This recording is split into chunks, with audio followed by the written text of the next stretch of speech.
खरं म्हणजे या आगळ्या वेगळ्या मराठमोळ्या क्रीडा स्पर्धेत सहभागी झालेल्या तमाम खेळाडूंचं पुन्हा एकदा मनापासून मी स्वागत करतो।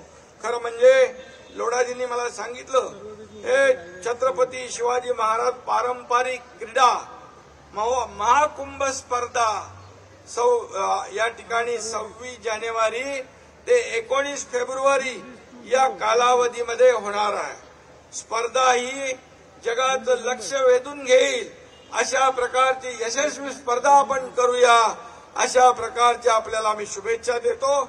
आणि खऱ्या अर्थाने आज आपण जर पाहिलं तर आखाडा कुस्ती, मल्लखांब आणि पुढं आणखी ज्या रस्सीखेच आहे, इतर खो खो आहे, पावनखिंड दौड आहे, लंगडी आहे, लगोरी आहे, लेझिम आहे, इकडे फुगडी आहे, दोरीच्या उड्या आहेत, काय हो हा कबड्डी आहे, विटी दांडू है।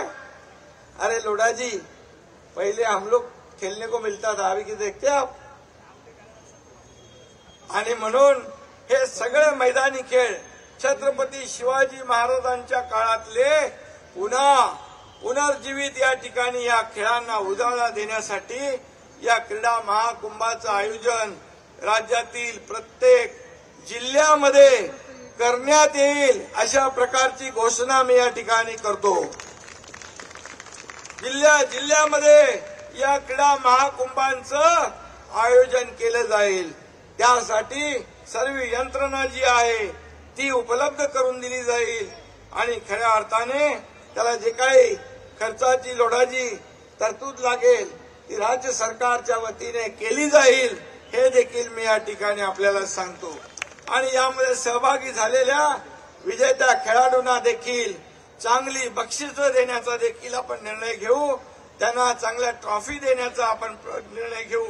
आणि म्हणून खऱ्या अर्थाने आज एक आगळा वेगळा उपक्रम लोढाजींच्या माध्यमातून होतोय, कारण या स्पर्धेबरोबर आपण गड किल्ल्यांचं प्रदर्शनही भरवतोय। हे गड किल्ले म्हणजे छत्रपती शिवाजी महाराजांची एक अस्मिता आहे, त्यांची आठवण आहे। आणि त्या काळामध्ये गडकोट किल्ले एवढ्या उंचावर बांधले, तोफा कशा नेल्या, पाण्याची व्यवस्था वरती कशी केली, हे सगळं आपल्याला माहित आहे। तेव्हाचं विजन काय असेल शिवाजी महाराजांचं, तेव्हाचं इंजिनिअरिंग काय असेल, तेव्हाचं आर्किटेक्चर काय असेल, हे विश्वास बसत नाही।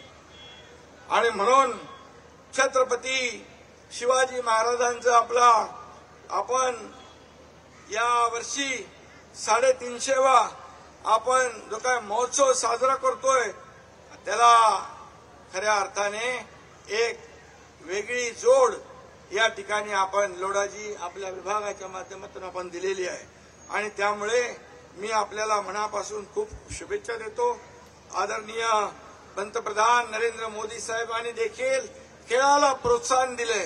खेलो इंडिया असेल, फिट इंडिया असेल, आता मध्ये नाशिकला मोठा नॅशनल युथ फेस्टिवल झालं, त्यामध्ये देखील देशभरातले सगळे खेळाडू आले होते।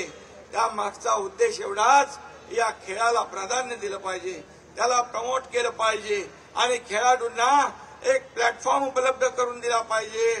त्यांना त्यांच्यामध्ये पोटेन्शियल आहे, टॅलेंट आहे, परंतु व्यासपीठाची आवश्यकता आहे, त्यांना तिथे आपल्याला स्कोप देण्याची आवश्यकता आहे। आणि म्हणून या मर्दानी खेळाची परंपरा महाराष्ट्राच्या लाल मातीची परंपरा आहे। आणि म्हणून दांडपट्टा मगाशी आपण बघितला, लाठीकाठी बघितली, युद्ध कलांचं देखील त्या ठिकाणी प्रदर्शन आपण पाहिलं, इथेही आपण पाहणार आहोत। आणि म्हणून मी पुन्हा एकदा मंगल प्रभात लोढाजी, त्यांचे सर्व सहकारी यांचं मनापासून खूप खूप अभिनंदन करतो, मनापासून आपल्याला शुभेच्छा देतो। धन्यवाद। जय हिंद, जय महाराष्ट्र।